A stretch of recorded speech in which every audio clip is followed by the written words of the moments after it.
de los filamentos de actina, que son más delgaditos. Bien, filamentos de actina y miosina, excelente. Y si nosotros nos vamos a mirar más así, como que más microscópicamente, ¿qué veríamos? La unidad funcional de la contracción muscular, ¿qué sería? El sarcómero, ¿sí? Si nosotros ahorita estamos solo recordando un poquito para que nos vayamos adentrando nuevamente a nuestro capítulo, ¿sí? Bien. ¿Es importante la contracción muscular en la función corporal? Sí, es sumamente importante.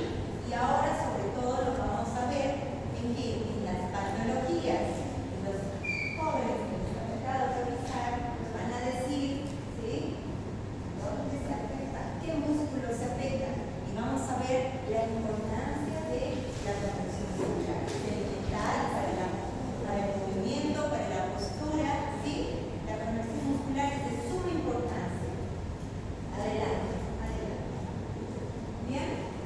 Y bueno, vamos a ver finalmente lo que es introducción. Es bueno que tengamos claro cómo ocurre el proceso de la excitación y la fibra muscular, ¿sí? La transmisión neuronal y el acoplamiento de excitación-contracción, ¿sí?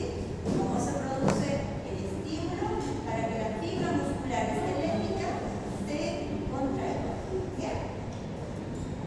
Vamos haciéndolo más real todo.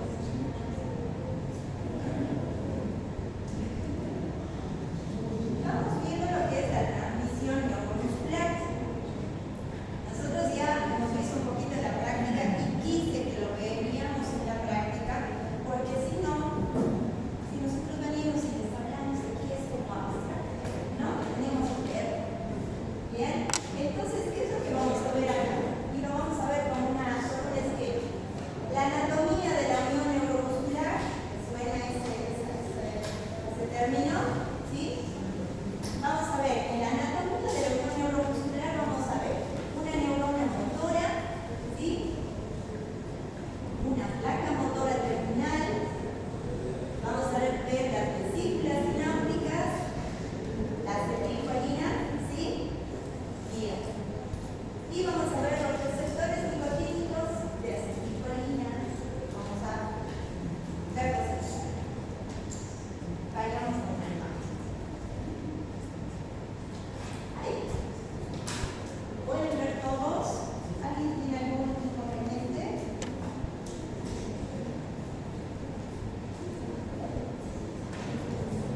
Nos centremos en la primera imagen. ¿Qué podemos reconocer allí? ¿Qué reconocemos, jóvenes?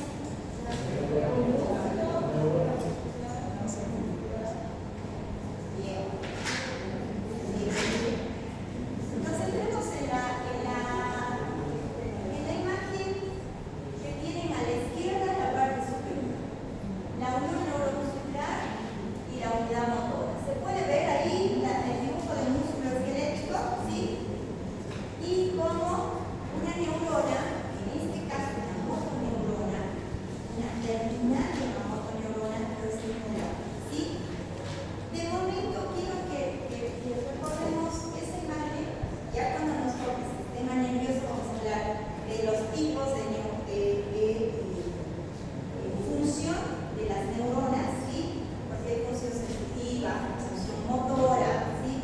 Y otras función autónoma, pero ahora nos vamos a concentrar en la función motora, ¿sí? Entonces, resulta que la fibra muscular esquelética para poder contraerse necesita un estímulo. ¿De dónde?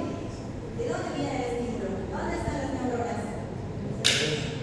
Bien, están en el sistema nervioso, pero el sistema nervioso, ¿quiénes lo conforman? Nosotros vemos de manera general el sistema nervioso está conformado por qué? Pero además, ¿qué otra cosita? Pues vamos a hablar.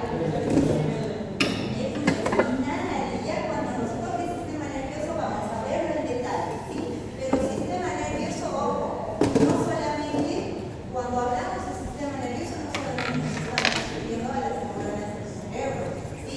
Sino nos estamos refiriendo a todas las neuronas que están ubicadas a nivel del canal vertebral de la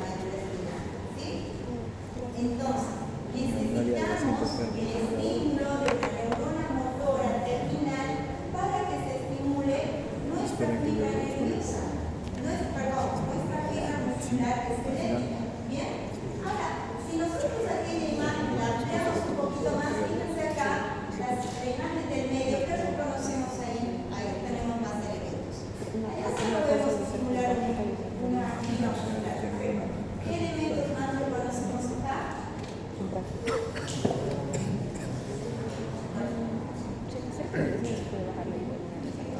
Ustedes lo miran en inglés, pero más lo puse porque es una imagen más completa. ¿Qué tenemos ahí?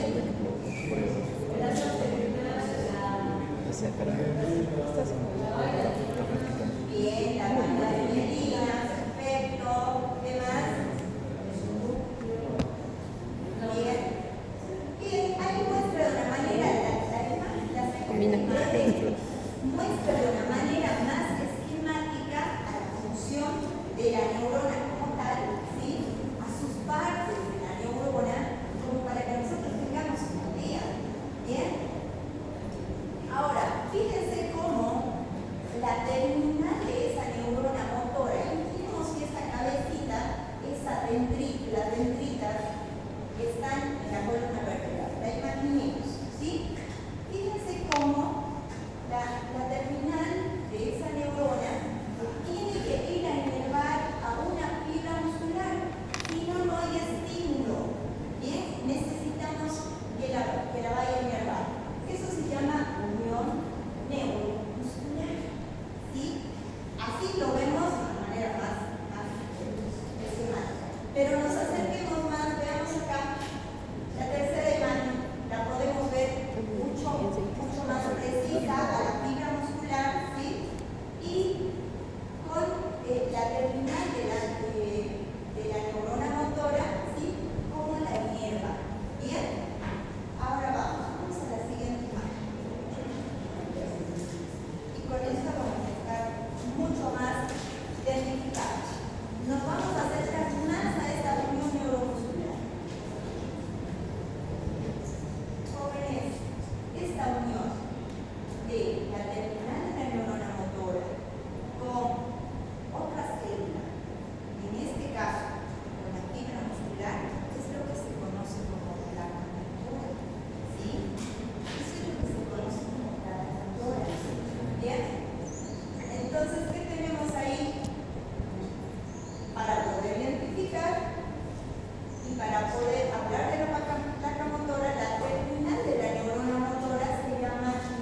receptores tienen de receptores. Jóvenes caseros tienen receptores que no se comunican. Para poderse comunicar, necesitan de receptores, de sitios donde se usa el neurotransmisor para que genere una respuesta en la célula, en este caso en la célula muscular. ¿Sí? Se llaman receptores nicotínicos. ¿Sí? Receptores nicotínicos. Y es aquí, y se fijan cómo son. ¿Se fijan cómo se dibujan? Como excavaciones dentro de la membrana del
del estímulo.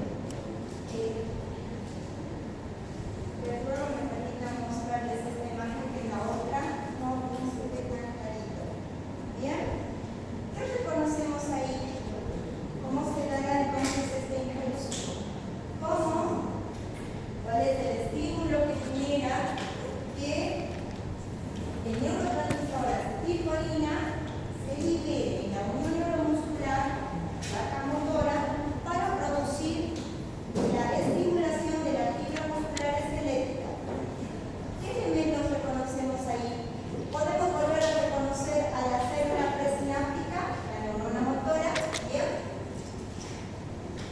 Podemos visualizar las vesículas contenidas en la terminal motora presináptica que contienen la acetilcolina. ¿Bien? Podemos identificar a la célula postsináptica, que en este caso los receptores.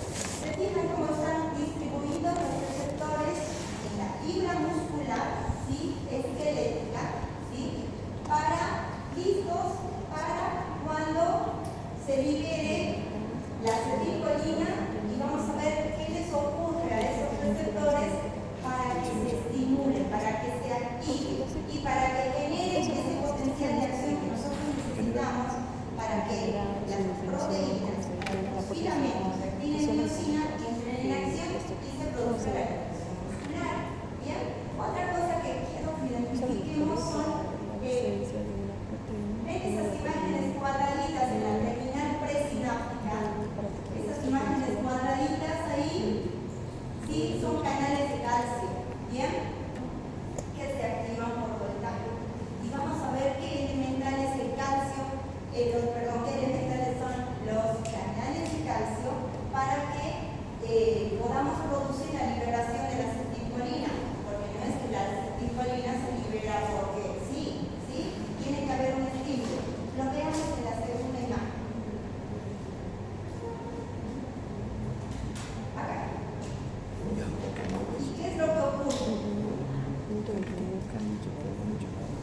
Fíjense que cuando llega un estímulo enviado por el cerebro a la terminal axónica de una neurona motora, ¿sí?, fíjense, cuando llega este estímulo, ¿qué es lo que produce? Recuerdan que les decía esas estructuras cuadraditas en la terminal presináptica que son canales de calcio, ¿sí? Cuando llega un estímulo a la placa motora, cuando llega un estímulo a la neurona presináptica desde el cerebro, lo que ocurre es que se abren los canales de calcio, como se puede ver en esta imagen, ¿sí? Se abren los canales de calcio activados por voltaje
¿Qué más?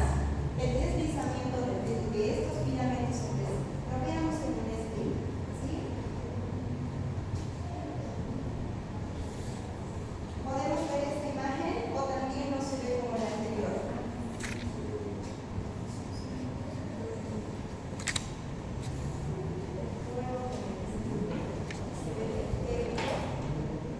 Vamos a llegar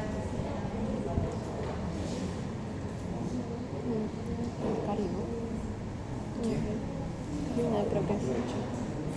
Karina creo que es. Aire acondicionado.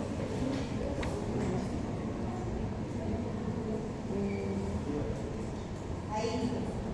¿Se lo puede ver mejor, jóvenes? ¿Sí? Claro. Para que voy a la lío. A ver, voy a decir la chica. No, la cosa es así. ¿Podemos ver esta imagen? ¿Sí? Se ve mucho más clara acá, ¿no? Que la diapositiva. Bien. Reconozcamos Justo ya. cómo elemental Poca base. en esta imagen. Hemos empezado hablando de lo que era la unión neuromuscular, ¿correcto? ¿Sí? La placa motora. ¿Bien?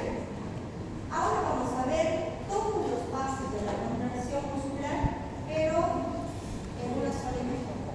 ¿Sí? ¿Bien? Veamos qué es lo que ocurre.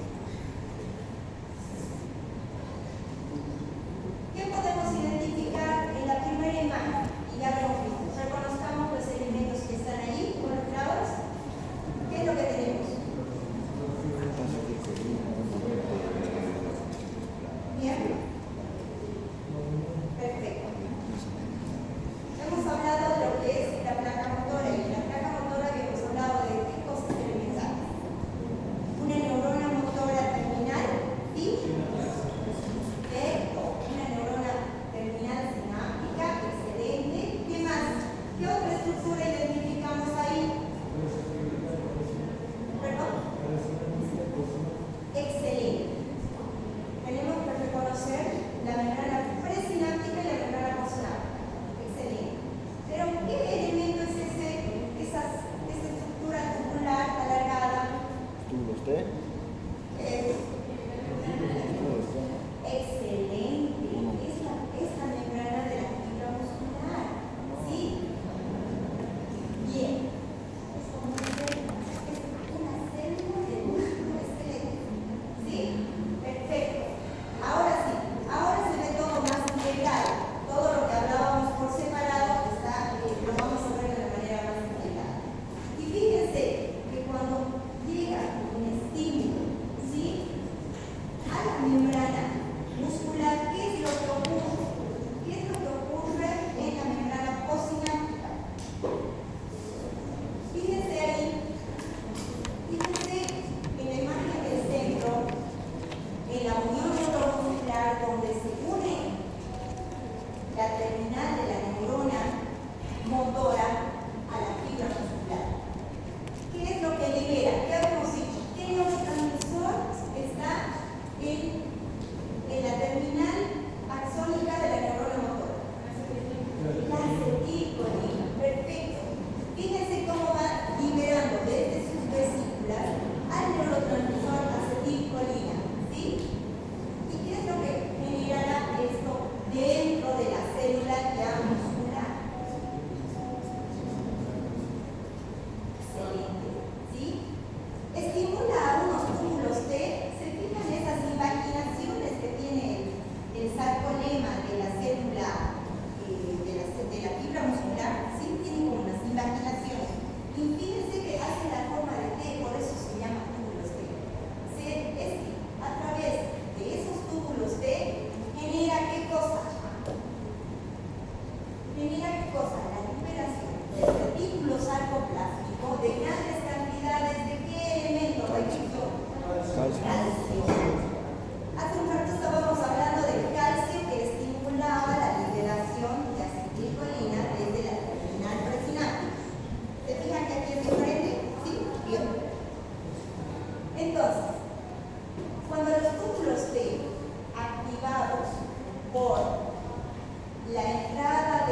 Entonces,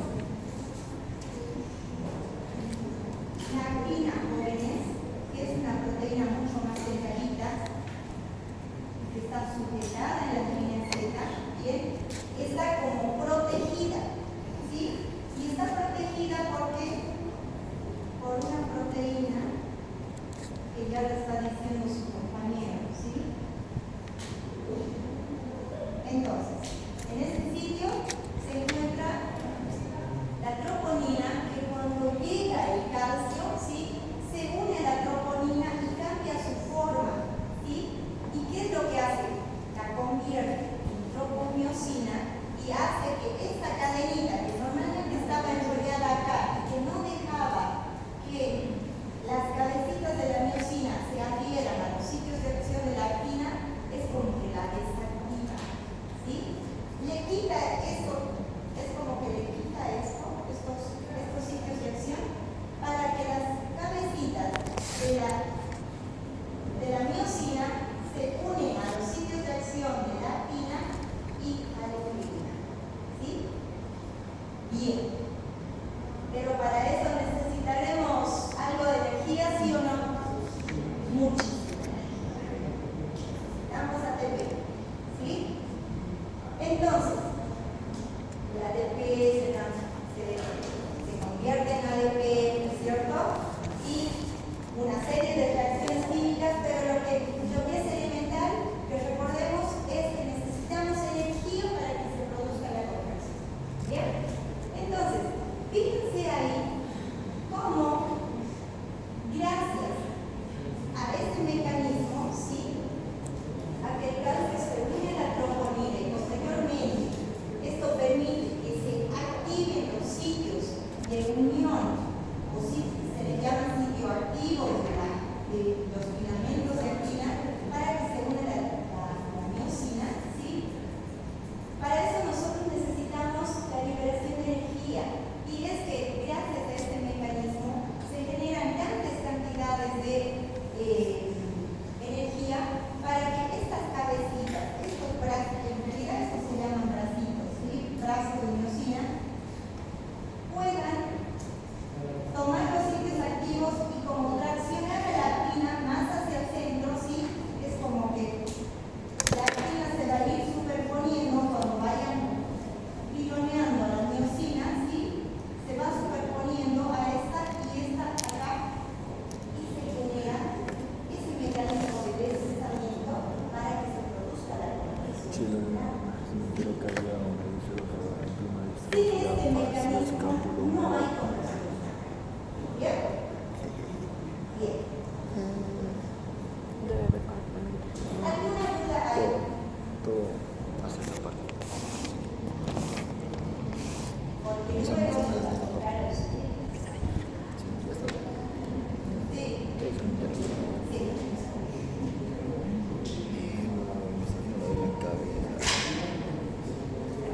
¿Ya?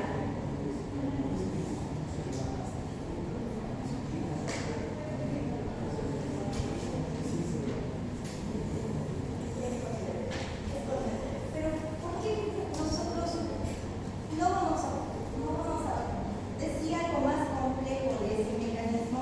Porque yo quiero que ustedes lo recuerden, ¿sí?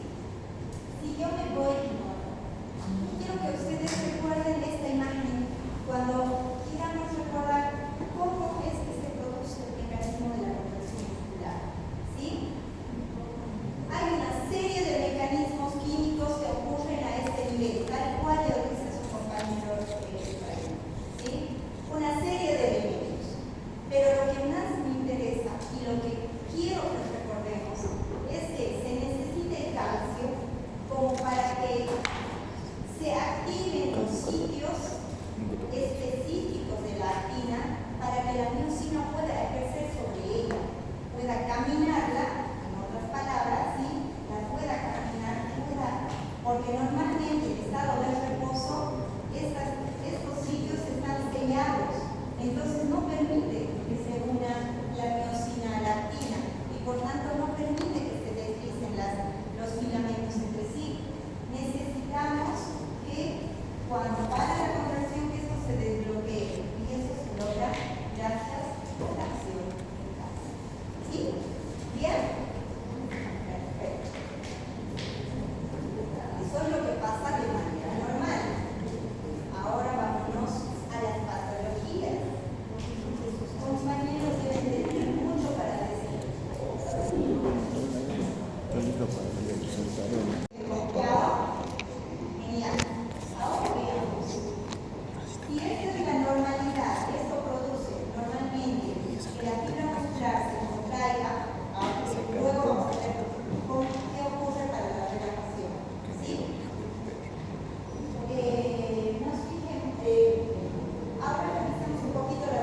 Mientras, específicamente, ¿de qué estamos hablando? ¿Sí?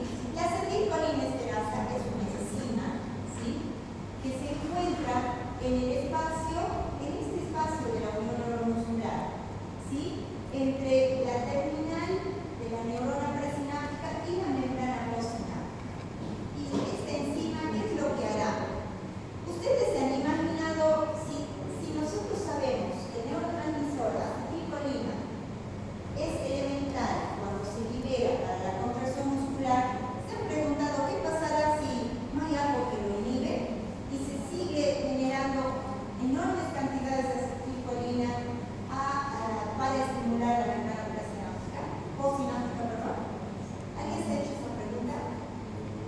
Y es que necesitamos una enzima que bloquee la acción de la acetilcolina, porque si no, imagínense, el pobre músculo tendría que estar contrayéndose todo el tiempo, porque tiene acetilcolina en grandes cantidades, ¿sí? Entonces, el papel de la acetilcolinesterasa es elemental. ¿Por qué? Porque hace que este neurotransmisor acetilcolina, en esta unión, ¿sí?, en esta unión entre la terminal presináptica y la membrana postsináptica, en ese espacio, ese neurotransmisor, una vez que se haya unido los receptores, haya realizado todo el mecanismo de la contracción, la inhibe. ¿De qué manera? Es como que la divide, la destruye, ¿sí? La divide a la acetilcolina en dos elementos, colina y acetato, ¿sí? ¿Y eso qué hace? Que se inhiba el neurotransmisor acetilcolina a nivel de los receptores, ¿bien? Porque si no, todo el tiempo esa fibra tendría que estar estimulada para contraerse y necesitamos un equilibrio, porque necesitamos que luego que se genere el estímulo de la contracción, venga ¿qué cosa? Luego del músculo se contrae, ¿qué tiene que venir? La relajación del músculo, ¿sí? Para que nuevamente se produzca el mismo mecanismo. ¿Está bien? Entonces, esta enzima acetilcolinesterasa es elemental. Y ojo, hay patologías que producen una alteración de esta enzima y por eso es que tenemos cuadros clínicos de contracción muscular continua. ¿Sí? Las vamos a ver. ¿Bien? Entonces, es elemental que sepamos que tiene que haber algo que inhiba a la acetilcolina y es la enzima acetilcolinesterasa. Pero cuando ustedes estén revisando su capítulo, van a encontrar el papel de la acetilcolinesterasa. Bien, ahora sí, ¿están listos para su patología? ¿Sí? Bien, entonces, ¿qué pasará en la fibra muscular, en las células musculares esqueléticas, cuando nosotros tenemos alguna alteración a nivel de todo lo que hemos hablado hasta ahora? Y ocurre una patología muy frecuente, la miastenia gravis, ¿sí?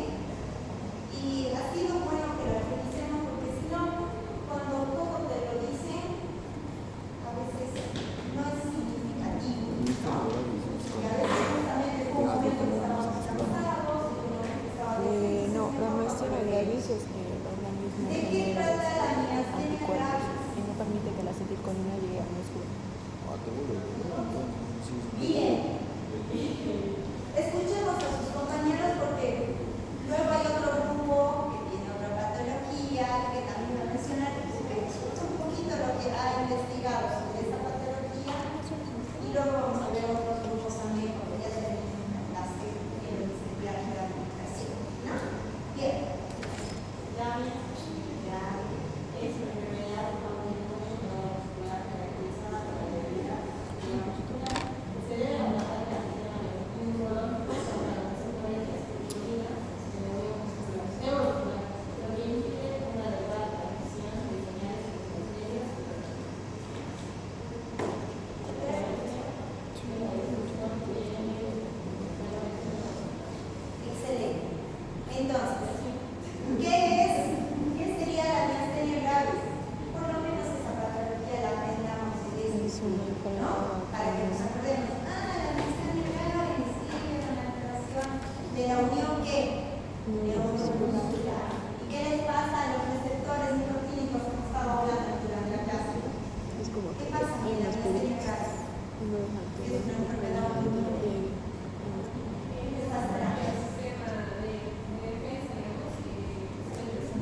donde se destruyen los receptores endocrinos. Por tanto, no puede haber una neuromuscular, no puede haber este mecanismo normal. Pero ahora bien, ¿qué genera eso? Vamos, preguntas al grupo.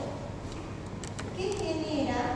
¿Cuál es la manifestación clínica? Porque ahorita lo estamos entendiendo toda su explicación a nivel molecular. ¿Bien? Nos estamos imaginando que les pasa a los receptores. Pero ¿cómo se ve una persona que tiene miastenia gravis?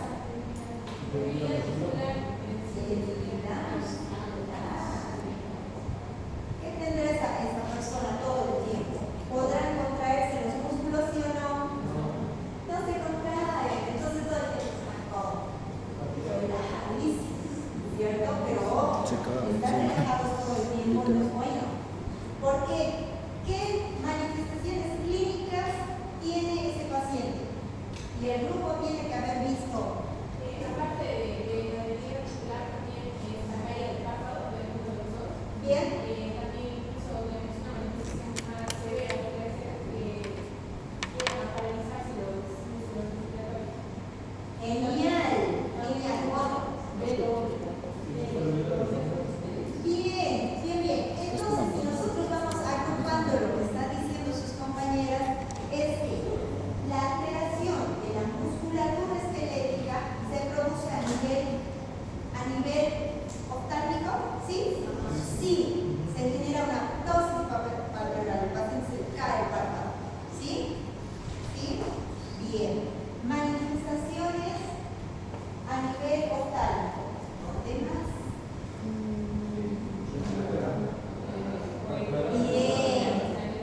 Bien, excelente. Dificultad para respirar, porque resulta que los músculos respiratorios, si bien tienen gran cantidad de musculatura lisa, que vamos a ver en el otro capítulo, también tienen músculos esqueléticos que actúan para permitir toda la mecánica respiratoria. ¿Sí? Genial. ¿A qué otro nivel vamos, grupo de miastenia gravis? Alteraciones oftálmicas, entonces un paciente con miastenia gravis puede estar con el párpado caído. Bien, no puede ver bien porque también ahí tenemos músculos, ¿cierto? Bien, genial, pero ¿saben qué? Les doy un consejo. Siempre en medicina describamos encefálico caudal. ¿Les parece? Así uno no se olvida de ningún lado. Bien, alteraciones a nivel respiratorio, ¿sí? ¿Qué pacientes con miastenia gravis? No, pero solo quiero saber eso. Tienen dificultad para Troca muscular y ya no. como tienen mala mecánica Como ahorita está bien, respiratoria, ¿no? hacen neumonía, entonces son pacientes Graves, graves. De ellos sí. Y luego nos ¿Qué toca otras alteraciones? Ahora sí acepto las siguientes. Son participantes. O sea, Ya. por lo que yo hago es participar. Sí, en la miastenia gravis se afecta la musculatura esquelética, los miembros superiores, están prácticamente compuestos por musculatura esquelética. ¿Qué más tendrán los pacientes? Además de todos estos cuadros que hemos visto, que alteraciones a nivel oftálmico, alteraciones en el sistema respiratorio, alteraciones para deglutir. ¿Qué otros problemas más tendrán? Para ver si, por supuesto, se altera toda la musculatura a nivel facial, de la carita. ¿Dónde más? las piernas. ¿Perdón? Para caminar correcto, estos pacientes tienen una debilidad muscular extrema que no pueden caminar, tienen debilidad de los brazos, debilidad de las piernas. ¿Es correcto, grupo de miastenia gravis? Muy bien, excelente. Había otra patología. ¿Cuál es la otra patología? Distrofia. ¿Alguien nos puede decir algo de la distrofia?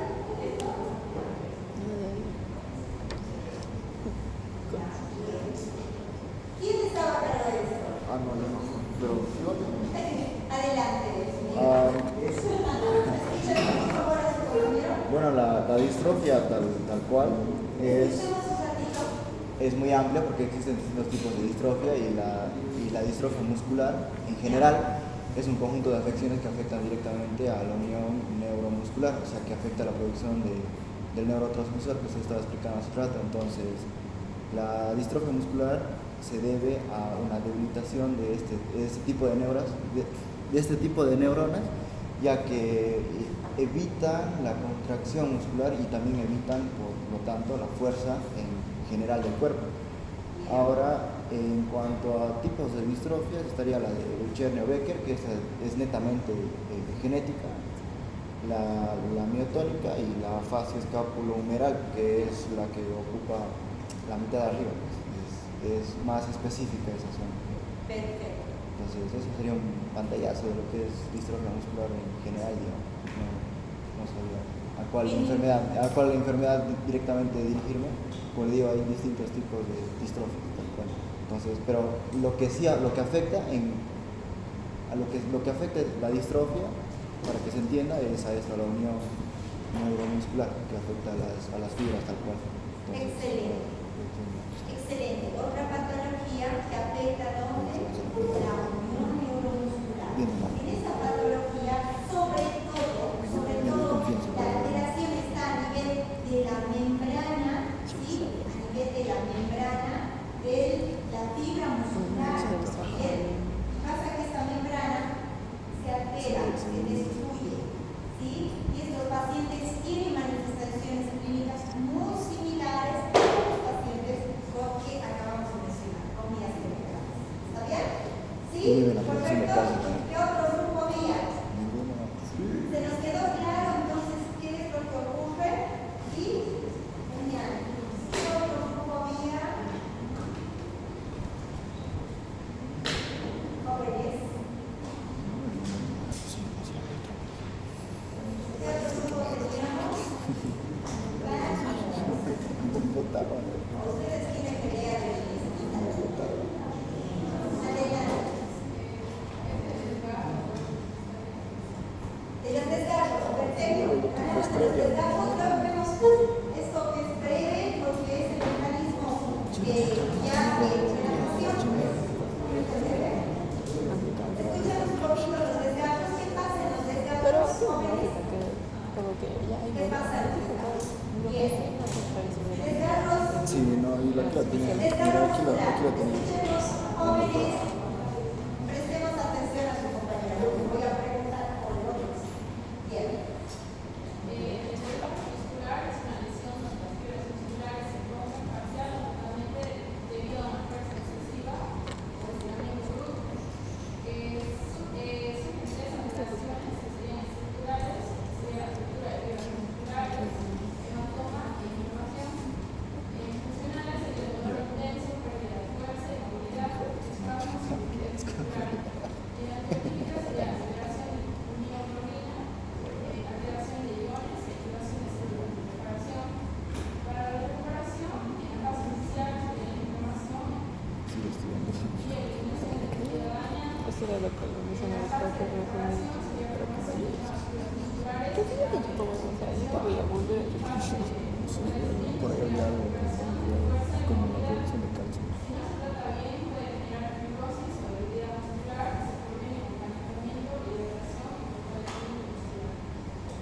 Ahí nomás porque es otro paso que tiene que dar el otro grupo, ¿cierto? Entonces, ¿qué es lo que pasará si esta fibra muscular que nosotros hemos conocido su nombre, que se llama muscular y esta unidad, ¿no es cierto?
Bien,